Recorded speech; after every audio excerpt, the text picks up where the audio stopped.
Females and their mental health. आज के अगर हम परिवेश में बात करें सो मोस्टली हमारी फीमेल्स एटलीस्ट 70% फीमेल्स मेंटली परेशान रहती हैं, जिसे कहना चाहिए कि एंजाइटी, डिप्रेशन, इस तरीके की बहुत सारी प्रॉब्लम्स हैं जो फीमेल्स को परेशान करती हैं और ये मेल्स के कंपैरिजन में ज़्यादा होती हैं, चाहे वो वर्किंग वीमेन हो और चाहे आपकी प्यारी होम मैनेजर्स हो। So my all dear friends, अगर वाकई आपको अपनी मेंटल हेल्थ को फिट रखना है और अपने आप को हेल एंड हार्टी रखना है सो प्लीज मेरे साथ इस वीडियो के एंड तक बने रहिएगा।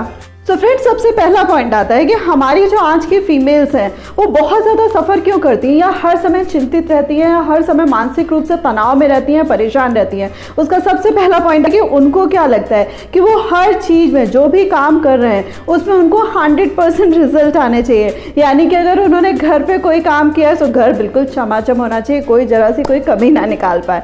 अगर उन्होंने बच्चों की देख रेख करी है तो बच्चों का रिजल्ट कहीं से भी बिगड़ना नहीं चाहिए। अगर वो दोनों जगहों पे है, यानी कि वो घर भी देख रही हैं और वर्क प्लेस पे भी जा रही हैं, तो वहां पर भी उनको लगता है कि वो बिल्कुल ही हर चीज में उत्तम हो या जिसे कहना चाहिए नंबर 1 होनी चाहिए। सो ये जो 100% की जो उम्मीद होती है, एक्सपेक्टेशंस होती है, ये बहुत ज़्यादा तनाव लाती है क्योंकि आप हर जगह पे 100% नहीं दे सकते हैं। जब आप इतनी सारी चीज़ें परफॉर्म कर रहे हैं, इतने सारे रोल प्लेस कर रहे हैं, सो कहीं ना कहीं कुछ तो कमी रहेगी और इस चीज़ को थोड़ा बहुत स्वीकारना बहुत ज़रूरी होता है। जिस दिन आप इस चीज़ को स्वीकारने लगेंगे कि भाई अगर कुछ काम मैं दूसरों से करा सकती हूँ, यानी कि डोमेस्टिक हेल्प ले सकती हूँ, या किसी में कोई चीज़ कमी भी हो गई तो कोई इतना बड़ा फर्क नहीं पड़ता है, अगला दिन फिर आएगा और उसमें मैं बेटर परफॉर्म कर सकती हूँ। सो जहाँ आपने इस तरीके की मेंटालिटी डेवलप करी वहीं पर आप रिलैक्स होना शुरू हो जाएंगी। उसी के साथ साथ फ्रेंड्स, जो नेक्स्ट पॉइंट आता है कि अवॉइड अननेसेसरी इरिटेशन,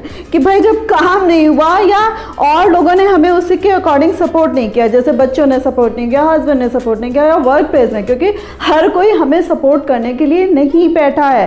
सो जब हमें अपने मन मुताबिक सारी चीज़ें नहीं मिलती हैं या सारे काम नहीं होते हैं सो अपने आप ही इरिटेशन स्टार्ट हो जाता है। सो इरिटेशन का ये जो लॉजिक है वो खुद भी कई बार समझ में नहीं आता और इसका इलाज भी समझ में नहीं आता है कि भाई ये जो इरिटेशन हो रहा है, ये चिड़चिड़ापन हो रहा है या मन खिन्न सा हो रहा है, इसका क्या करा जाए। सो यहाँ माय डियर फ्रेंड्स, आपको फिर से मैं कहूँगी कि भाई अवॉइड द थिंग्स। जो चीज़ें कर सकते हो उनको करो, जो चीज़ें नहीं कर सकते उनको मत करो, और जो चीज़ें नहीं हुई हैं उसमें अपने आप को झुलसाओ नहीं, यानी कि अपने आप को परेशान मत करो। जब परेशान नहीं करोगे तो इरिटेशन नहीं होगा। और इसी के साथ साथ फ्रेंड्स, ये नेक्स्ट पॉइंट मैं आपको बताने वाली हूँ कि बहुत सारी हमारी फीमेल्स ऐसी हैं जिनको अपने लाइफ पार्टनर से इमोशनल सपोर्ट नहीं मिलता है। इमोशनल सपोर्ट कि उन्हें कोई समझने वाला हो, उनका कोई दुख दर्द समझने वाला, उनकी बातों को समझने वाला हो। इवन देन मेरी बहुत सारी सब्सक्राइबर्स मुझे लिख के भेजती हैं कि उनके हस्बैंड जब घर पे आते हैं तो उनसे बात करना पसंद नहीं करते।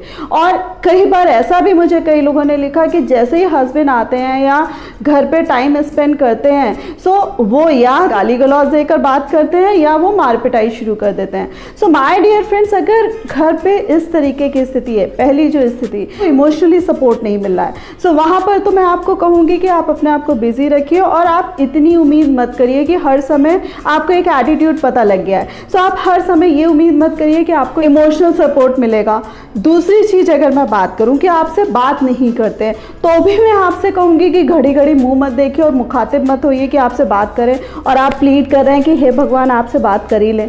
आप अपने आप को इतना स्ट्रांग कर लीजिए कि आपको ये ज़रूरत ना पड़े।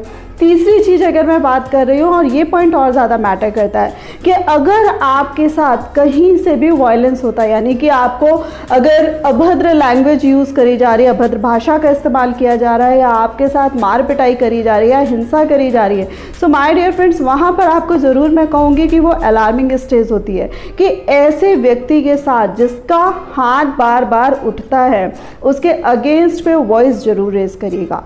क्योंकि सारी की सारी females we are not the animals dear कि आप अपना गुस्सा उतारने लगे। आप अगर एनिमल्स पे भी गुस्सा उतारते हैं ना तो उसमें भी बड़े सारे कानून बने हुए हैं और यहाँ पर तो हम जीते जागते इंसान हैं। सो अगर कोई ऐसा सोच रहा है कि भाई अगली मेरी पाँव की जूती है या मेरा पूरा राइट है कि मैं आते जाते उसको बजा दूँ या कुछ भी किसी भी तरीके का बिहेवियर कर रहा हूँ, सो माय डियर फ्रेंड्स, ये तालिबान नहीं है, आप सब ये हिंदुस्तान में बैठी हो। सो यहाँ यहाँ के जो कानून है वो बहुत ही अच्छे हैं। सो आप उनको बहुत अच्छे से सबक सिखा सकती हो। और यहाँ मैं आपसे कहूँगी कि अपनी आवाज़ को वहाँ मत दबाइएगा, आपको एक बार सबक सिखाने की ज़रूरत पड़ेगी, देखिएगा अपने आप सारी चीज़ें स्मूथ हो जाएंगी। जिस दिन अगले बंदे ने हिम्मत करी थी आपके ऊपर पहली बार हाथ उठाने की, उसी दिन आपने सबक क्यों नहीं सिखाया था। सो आपको ये सारी चीज़ें ध्यान रखनी पड़ेंगी। ये जो मेंटल हेल्थ है, कहीं ना कहीं इसको ख़राब करने की जिम्मेदारी आपकी भी रही है कि आपने चीज़ों के आगे सरेंडर कर दिया, आपने मान लिया कि भाई मारो थप्पड़। सो ये जो सारी चीज़ें हैं ना डियर, अगला जितना जिसको मैं दोषी ठहरा रही हूँ उतना उससे ज़्यादा मैं आपको दोषी ठहरा रही हूँ कि भाई एक बार तेरी हिम्मत पड़ी थी, अगली बार मैं फिर से गाल हाजिर करूँगी। No, not at all. तुम्हें सबक सिखाना बहुत ज़रूरी है। तो नेक्स्ट पॉइंट आता है कि बहुत सारी फीमेल्स ऐसी होती हैं जिनको खुश रहना नहीं आता है, जिनकी फितरत, मैं कहूँगी कि जिनकी फितरत होती है, आदत होती है कि हर समय रोते रहना, कुड़ते रहना, कुछ भी लाइफ में अच्छा हो रहा है उसको प्रेज़ नहीं कर पाना, अप्रिशिएट नहीं कर पाना। मैं देखती हूँ कि उनके हस्बैंड्स भी बहुत अच्छे हैं, उनके बच्चे भी बहुत अच्छे हैं, घर पे उनके इन-लॉज भी बहुत अच्छे हैं, सारी चीज़ें हैं, लेकिन वो किस चीज़ में कुड़ती हैं गॉड नोज। और उनको लगता है कि वो उनके ऊपर सबसे ज़्यादा अत्याचार हो रहा है। सो अगर इस तरीके की मेंटालिटी है कि आप खोद खोद के दुख निकालते हो या खोद खोद के अपने आप को दुख करते हो, सो माय डियर फ्रेंड, उसका कोई इलाज नहीं है। सो ये जो सारी चीज़ें आपको खुद देखना पड़ेगा कि भाई सब कुछ ठीक है, एवरीथिंग इज गुड, और जो अच्छाई है उसको देखना शुरू करिए। कि मेरी कुछ ऐसी होम मैनेजर फ्रेंड्स हैं जिन्होंने पढ़ाई लिखाई बहुत अच्छे से कर ली, लेकिन वो कोई जॉब नहीं कर पा रही हैं या बाहर नहीं निकल पा रही हैं, तो उनको इस बात का फ्रस्ट्रेशन होता रहता है कि भाई जो उनकी और फ्रेंड्स थी वो कितना अच्छा उनका करियर बन गया, वो अपनी लाइफ में कितनी फ्री लाइफ स्टाइल जी रही हैं, कितना खुश हैं, और वो घर पे पड़ी सड़ रही हैं। मतलब ये पर्टिकुलर इस तरीके के स्टेटमेंट्स निकलते हैं। सो माय डियर फ्रेंड्स, देखिए अगर आप घर पे भी हैं और आप बाहर नहीं निकल रही हैं या कोई जॉब नहीं कर रही हैं, तो ऐसा नहीं है कि आप इम्पॉर्टेंट काम नहीं कर रही हैं। आप इतनी काबिल हैं कि आप सारी चीज़ों को बखूबी मैनेज कर रही हैं। आप अपने बच्चों को पढ़ा रही हैं, आप 10 जगह पैसे बचा रही हैं, बहुत सारी और चीज़ें कर रही हैं। सो यहाँ पर भी मैं आपसे कहूँगी कि ये जो खुश रहना है और अपने दिमाग को खुराक देना है, ये आपके ऊपर डिपेंड करता है कि खाली पीली फ्रस्ट्रेट हो रहे हैं या डिप्रेशन में आ रहे हैं, आप अपनी कोई हॉबी डेवलप करिए। नहीं है तो छोटे छोटे नॉवेल्स पढ़ना शुरू करिए, इंग्लिश में पढ़िए। नहीं कुछ है, आपको इंग्लिश उतनी अच्छी नहीं आती, आप हिंदी में पढ़िए, बहुत अच्छे नॉवेल्स हैं। सो माय डियर फ्रेंड्स, यहाँ पर ध्यान देने वाली बात है कि खुश अपने आप को कैसे करा जाए। Last but not the least, आप सबको यही सजेस्ट करना चाहूँगी कि भाई टेंशन्स लाइफ में सबके साथ आते हैं, चाहे मेल्स हों चाहे फीमेल्स हों, बट यहाँ पर बात हो रही है कि हम उनको किस तरीके से हैंडल कर रहे हैं। आप अगर बाहर नहीं निकल रहे हैं तो आप डेली पे देखिए कि आप मॉर्निंग में वॉक कर लें, शाम को वॉक पे निकलें, किस तरीके से आप अपनी हॉबी डेवलप करें, किस तरीके से आप शॉपिंग करें, किस तरीके से आप अपने आप को खुश रखें, किस तरीके से आप अपने और फ्रेंड्स बनाएं, किस तरीके से आप अपनी नॉलेज इम्पार्ट करें। सो ये जो सारी चीज़ें होती हैं माय डियर फ्रेंड्स, जिसमें हम कहते हैं ना कि सेल्फ सेटिस्फैक्शन, अगर हमें खुद का अपना क्लिक बटन मालूम है, जैसे कई बार क्या होता है, मैंने पहले के भी वीडियोस में कहा है कि कई बार क्या होता है कि कुछ चीज़ें खाने का मन कर रहा है, सो आप पर्टिकुलर अपना टाइम निकाल के या तो वो चीज़ें खुद बनाइए या ऑर्डर करके मंगा लीजिए और तुरंत खाइए।